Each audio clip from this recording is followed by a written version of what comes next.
E já estamos iniciando mais uma edição do FAMESP Notícias para você aqui pela sua TV Unesp e TV FAMESP. Na edição de hoje nós vamos tratar de um tema super importante, ou temas super importantes para que a gente possa estar avaliando e atentando aí às condições da nossa vida e melhorar a nossa qualidade de vida, né? Eu converso hoje aí nesse bate-papo gostoso, nessa entrevista que fizemos aí nesse momento tão importante com o Dr. Taylor, né? Ele é infectologista e vai trazendo aí informações importantes para nós. Nós vamos falar, às vezes nós iniciamos um processo, né? E às vezes paramos esse processo e esquecemos de dar continuidade por alguns motivos e nós vamos entender o porquê. No início da pandemia, nós aí fomos lembrados todos os dias da importância da higiene das mãos, lavar as mãos e tê-la aí sempre bem limpinha para que a gente pudesse evitar várias ações, não só o vírus, né, que a gente tinha ali nessa condição da Covid-19 e que continuamos a ter, mas hoje com o arrefecimento da Covid-19 nós paramos um pouquinho de ter essa continuidade. Será que você parou? Será que não? Mas é importante que nós aí continuemos a fazer esse processo tão importante que é cuidar da higiene das mãos, e o Dr. Taylor traz aqui essa condição para os profissionais para que a gente entenda essa continuidade. Vamos lá, doutor, falando um pouquinho dessa importante ação da lavagem das mãos. Mais um ano estamos aqui falando sobre higiene das mãos, né? E por que é importante a higienização das mãos? Ela é a medida mais barata e mais eficaz na redução de doenças infecciosas. Tivemos há pouco tempo a Covid, mas desde 1846, lá com Ignaz Semmelweis, nas parturientes, nas mulheres que tiveram filho, fez um estudo, né? Na verdade observou, ele não fez um estudo, ele observou após implementar a higienização das mãos nos seus orientados, que houve uma redução de 400% no risco de infecção dessas mulheres no pós-parto. Então, reduzindo de 12% para 3%, ainda um número alto, mas uma simples medida conseguiu reduzir. E hoje a gente utiliza ainda esta atitude de higienização das mãos para a gente reduzir as infecções relacionadas à assistência à saúde, também conhecidas como infecções hospitalares. Então, a medida da higienização das mãos ela deve ser utilizada também sempre que você estiver indo ao contato do paciente ou de mobiliário à sua proximidade, e após o contato do paciente e a proximidade de mobiliário, ou seja, ter manipulado alguma coisa. E também antes de qualquer procedimento no paciente, seja uma manutenção de uma sonda vesical, seja num procedimento mais simples, como troca de sonda nasointeral. Então a higiene das mãos ela é a medida mais barata, foi importante e eficaz na redução de infecções diarreicas em crianças e também, principalmente nas crianças menores, ela é um importante mecanismo de transmissão de doenças respiratórias. Estamos acostumados a fazer isso em casa e precisamos acostumar com isso dentro do ambiente hospitalar também. E você em casa, qual a sua continuidade com essa higiene das mãos, né? Você continua fazendo da mesma forma? Parou um pouquinho? É importante que continuemos? Vamos ver com a fala do nosso médico hoje convidado, o Dr. Taylor, infectologista aqui no Hospital Estadual de Bauru. A higienização das mãos também tem uma importância muito grande na comunidade. Para as crianças, diminuição do risco de doenças diarreicas, e para os adultos, principalmente as doenças de pele. Existe uma bactéria que a gente conhece, que é muito comum de fazer algumas lesões na pele, chamada Staphylococcus aureus, que também pode liberar uma toxina e é responsável por algumas intoxicações alimentares. Mais uma vez, intoxicação alimentar, contaminação, tem a ver com as nossas mãos. Então, este hábito de higienizar as mãos, tanto você voltando para casa de algum ambiente externo ou entrando em um restaurante, ele é muito importante. E como higienizar as mãos?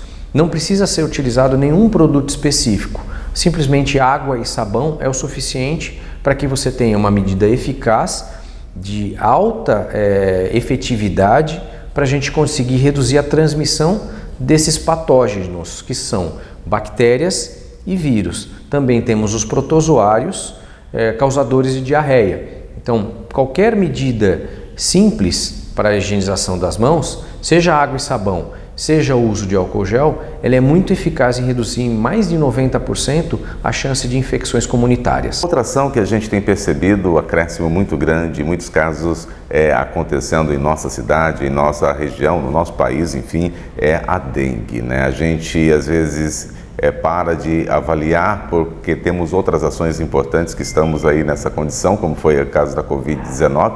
A gente parou de olhar um pouquinho, né, para a dengue, mas agora ela vem com tudo e a gente vai entender também nesse processo na pergunta que faço ao Dr. Taylor no programa de hoje. É muito importante que nós tivemos aí 2 anos de restrição de deslocamento das pessoas.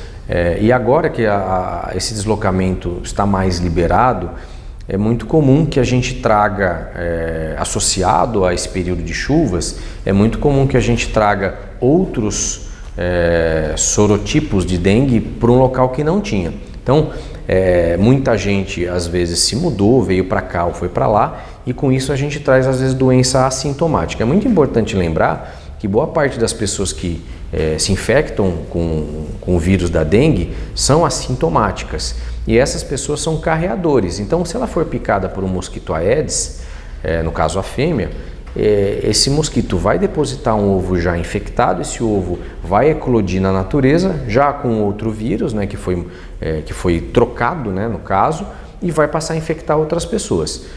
Então, todo esse deslocamento, ele acabou junto com esse período de chuvas e junto com o índice larvário, que as ações de prevenção acabaram ficando prejudicadas, acabaram levando a um aumento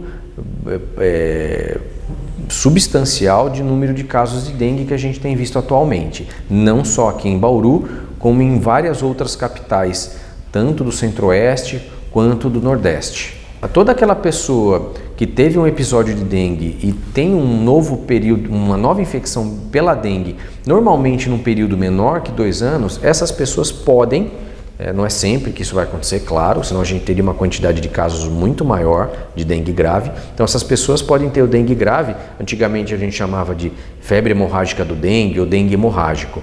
Então essas pessoas que se contaminaram em um período curto acabam tendo uma nova dengue por uma reação imunológica, ou seja, o corpo faz uma reação muito intensa a essa nova dengue e pode levar ao sangramento. Isso acontece também com febre amarela, tem outros vírus hemorrágicos aí, porque é a interação do vírus com o mecanismo imunológico do nosso corpo.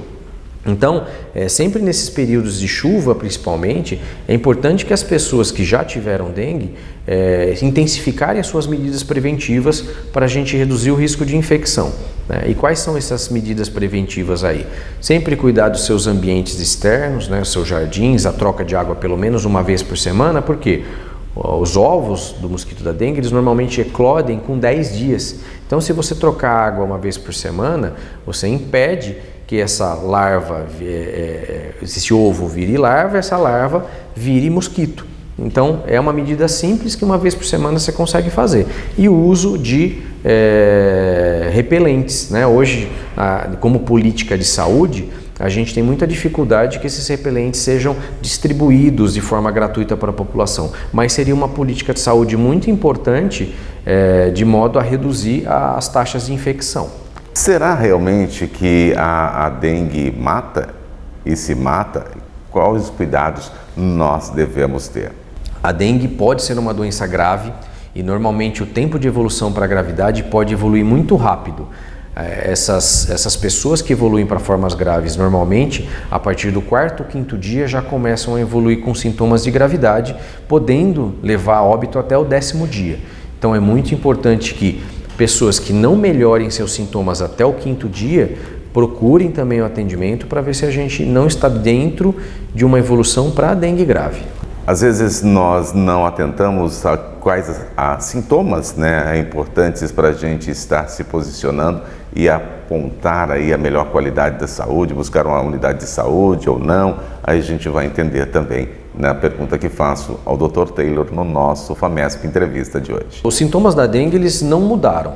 Então, o que a gente tem? Normalmente, um paciente com febre associado a dor de cabeça. Normalmente, essa dor de cabeça é aquela cefaleia atrás dos olhos e dor no corpo. O nome dengue vem exatamente de um termo africano que se chama febre quebra-ossos. Então, a mialgia, essa dor articular mais óssea do que articular, é muito profunda, né? E essas pessoas, no período de recuperação, podem ter aquele vermelhão no corpo com coceira e descamação.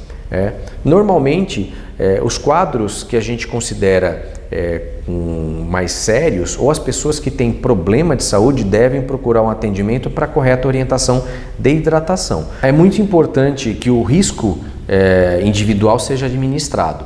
A Covid não acabou e a dengue vem vindo aí. Então, se você precisar procurar o atendimento, sendo uma pessoa dentro de fator de risco, mesmo que vacinada, e dentro de um ambiente de aglomeração, é muito importante que ainda se use máscara para que a gente possa reduzir esse risco de ter uma doença em cima de outra doença. Então, imagine você com uma dengue saindo de um episódio de dengue, se infectando pela Covid.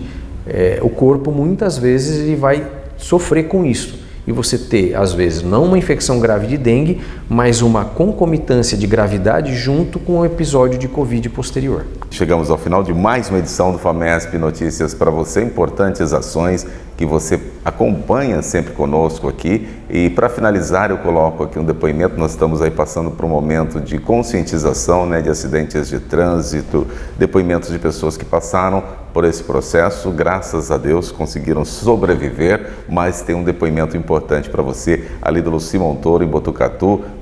São pacientes que foram tratados, estão sendo tratados ali na nossa unidade de saúde, também assistida pela FAMESP, também gerida pela FAMESP, em Botucatu, no Luci Montoro. Vamos lá conhecer e finalizar a nossa edição de hoje. Até o nosso próximo programa. Fique atento, cuide da sua saúde, cuide também da forma que você dirige no trânsito, da forma que você acompanha os movimentos dia a dia da sua vida. Até lá, próximo programa. O som que você ouve agora pode mudar muitas vidas. Eu estava indo trabalhar e eu pego a rodovia. Um dia antes o meu pai falou, amanhã dá uma olhada no pneu do carro que tá murcho. E eu acordei atrasada e não olhei. Então, acho que você analisar, avaliar do jeito que está seu carro, às vezes você para num posto para abastecer, os frentistas até se disponibilizam a fazer as coisas no seu carro, e às vezes você fala, não precisa. Então, acho que dá importância a isso sim.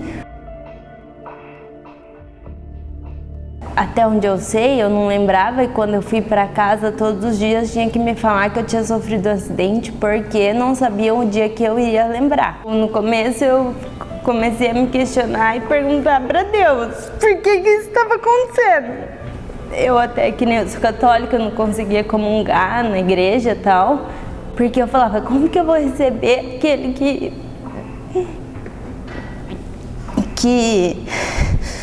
eu não estou conseguindo ser grata a ele.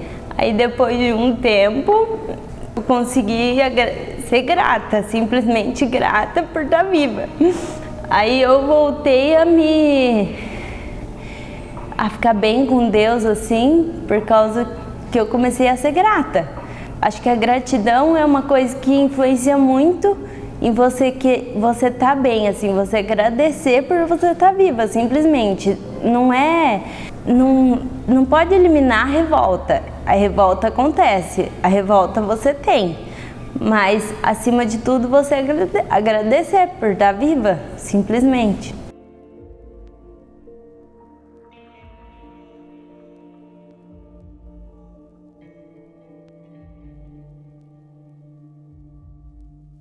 Aqui na Luci, eu sempre fui muito bem recebida, desde a recepção até a alta.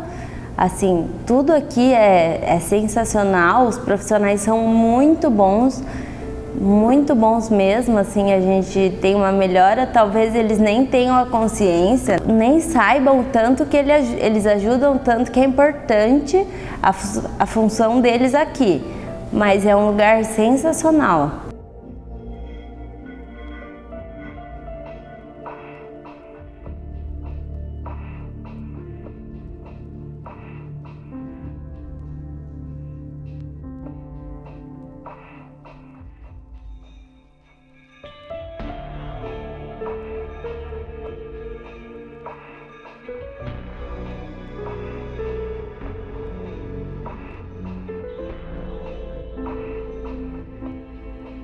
acho que até empatia pelo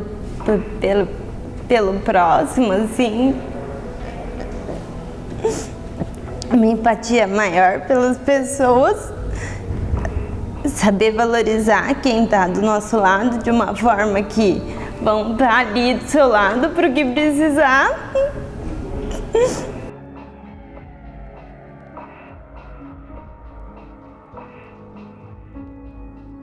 Vida, acho que tem que dar muito valor à vida.